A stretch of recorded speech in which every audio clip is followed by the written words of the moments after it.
Kingston, Jamaica. Paul Tegat Davis, a former national striker and now technical director of Arnett Gardens, has seen it all and as such is not carried away by his team's failure to gain an advantage over Harbour View in the first leg of their Jamaica Premier League quarterfinals on Monday.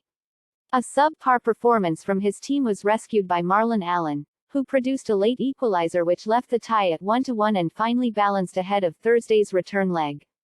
For Davis, it was clear what led to the result in the first leg. "Tonight was a football game of two halves," he said after the game. "I think we came out first half a little bit lackluster and Harbour View were sharper to the ball, more than us.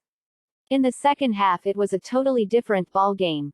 It was our game to win in the second half," he stated. Arnett's main attacking player this season, Ronaldo Cephas, secured a transfer overseas just days before the end of the regular season, and it was clearly evident that he was missed against Harbour View on Monday. "With Cephas out, it is a different ball game, and we have to adjust. The pace would have been much better, but now we have to play as a team to get the football together," Davis admitted.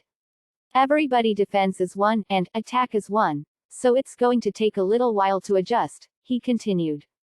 When asked what his expectations were for the return leg, there was no doubt from the Arnett Gardens head honcho.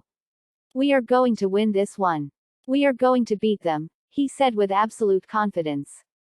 Marlon Allen hit his 10th goal of the season, to leave the tie on a knife's edge, and Davis is delighted that the youngster has shown the bravado of a seasoned campaigner.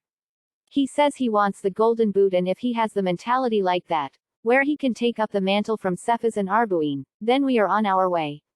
It's his first time in the Premier League and he has stepped up, and it's good to see that," Davis said. Arnett were way off their best on Monday, and Davis has promised a much better performance when the two teams next meet. "Definitely you can look for a stronger performance. It's lose and go home. We made a lot of errors, giving away the ball too much to this Harbour View team, so they put pressure on us.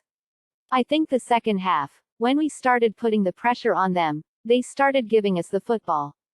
We have to minimize the mistakes and the errors," he suggested. While Arnett started the playoffs against Harbour View as favorites, the evidence of what was seen on Monday suggests that it will be a lot tighter in the return leg on Thursday, which begins at 7:30 p.m. at Sabina Park.